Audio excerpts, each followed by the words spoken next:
அனைவருக்கும் வணக்கம்.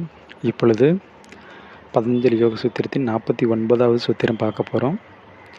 அதாவது, அறிந்தவர்களிடம் இருந்து கேட்பதாலும் அனுமானத்தினாலும் பெறும் அறிவு சாதாரண பொருள்களை பற்றியது. இப்போது கூறிய சமாதியிலிருந்து பெறும் அறிவு மிகவும் உயர் வகையானது. அனுமானமும் அறிவாளிகளின் வாக்கும் செல்ல முடியாத இடத்திற்கு ஊடுருவி செல்ல வல்லது. சாதாரண அறிவு புலனறிவினால் பெறுவது. விசேஷமான ஒன்றை கையாள சாதாரண அறிவினால் இயலாது. இறைவனின் இருப்பை உணர்ந்தும் புனித நூல்கள் பலவும் நம்மிடம் உள்ளன. அவற்றை நாம் படித்து அவற்றிலுள்ள போதனைகளை ஏற்றுக்கொள்வோம். ஆனால் அது ஓரளவிற்குத்தான். படித்தால் மட்டுமே நாம் இறைவனை அறிவேன் என்று சொல்லிவிட முடியாது. நாம் அறிந்தவர்களெல்லாம் நம்மை போன்ற மனிதர்கள் எழுதிய அந்த நூல்கள் மட்டுமே.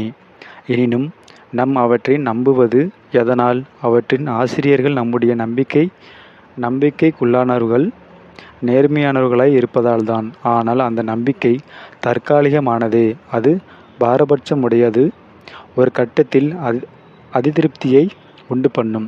சொல்லப்போனால் உண்மையில் அது அறிவு என்று ஏற்றுக்கொள்ளத்தக்கதன்று. நமது கண்முன்பாக 2 சத்தியங்கள் உள்ளன. அவற்றில் ஒன்றை தேர்ந்தெடுத்து கொள்ள வேண்டிய நிலையில் நாம் இருக்கிறோம்.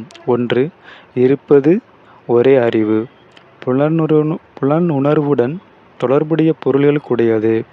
ஆதலால் புனித நூல்களின் போதனைகளில் கிடைக்கும் சிந்தனைகளே போதுமென்று இருந்து விடுவது அல்லது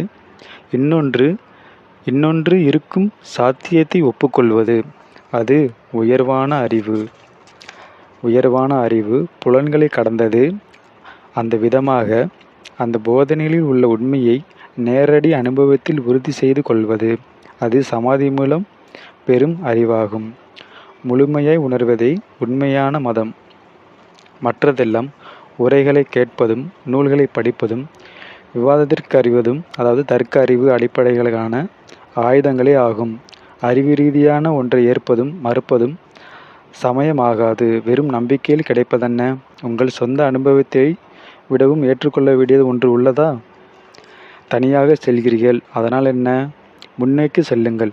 ஒவ்வொரு அடியை எடுத்து வையுங்கள். மனிதர்களின் காலடிப்படாத வனத்திற்குள் நீங்கள் முதல் ஆளை நீங்கள் தான் நுழைகிறீர்கள். எனினும் எதை தேடி போகிறீர்கள்? எதை நீங்கள் காண்பீர்கள்? பதஞ்சலி ஆகட்டும், வேறு எவராகட்டும், ஓர் ஆய்வு பயணத்துக்காக உந்துதலை மட்டுமே உங்களுக்கு வழங்க முடியும். போகின்ற வழியில் உங்களுக்கு பயன்படுத்தக்கூடிய சில பொதுவான குறிப்புகளையும் எச்சரிக்கைகளையுமே அவர்கள் வழங்குவார்கள். நிர்விசார சமாதியில் மனம் தூய்மை அடையும். உண்மையில் மெய்ப்பொருள் நிரம்ப பெறும் என்று பதஞ்சலி சொல்கிறார். அது சிற்றலைகளால் பேரலைகளால் விளங்குவதால் ஏற்படும் நிலை. மனம் புலன்களை கடந்த நேரடி அறிவை பெறுகிறது. நீங்கள் ஒரு பொருளை தேர்ந்தெடுத்து தியானிக்கிற போது அதனுடைய உங்கள் நேரடி தொடர்பு ஏற்படுகிறது. அதில் கற்பனைக்கு இடமில்லை. தியானத்தின் தொடக்க நிலையில் தியான பொருள் மீது உங்கள் மனதை வலுக்கட்டாயமாக நீங்கள் இருக்கிறீர்கள். ஆதலால் போக போக போக ஒரு காந்த சக்தி உங்கள் மனதில் விரும்பிய திசையில் செலுத்தும்.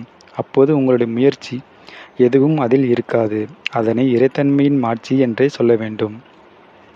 சமாதியில் நாம் அடைகின்ற வெளிப்பாடுகளை எப்படி உண்மையாக வெளிப்படுத்துதல் என்று கொள்வது? உதாரணமாக, அதில் கிடைக்கின்ற அறிவு முன்பே கிடைக்கப்பெற்றிருந்த அறிவுக்கு மாறாக இருக்கக்கூடாது. அறிந்து கொள்பவர்கள் 1000 பேர், ஆனால் அறியப்படுவது ஒன்றே. இன்னொன்று, அந்த அறிவு வெறும் உபயோகத்தாலும் அறிய முடியாததாகவும் இருக்க வேண்டும்.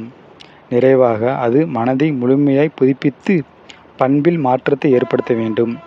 யோகி நேரடியான புலனறிவிற்கும் தர்க்க அறிவிற்கும் அப்பால் செல்லக்கூடியவன். தன்னுடைய புத்தியை கடந்து செல்லும் ஆற்றல் மனிதர்களிடம் இருக்கிறது.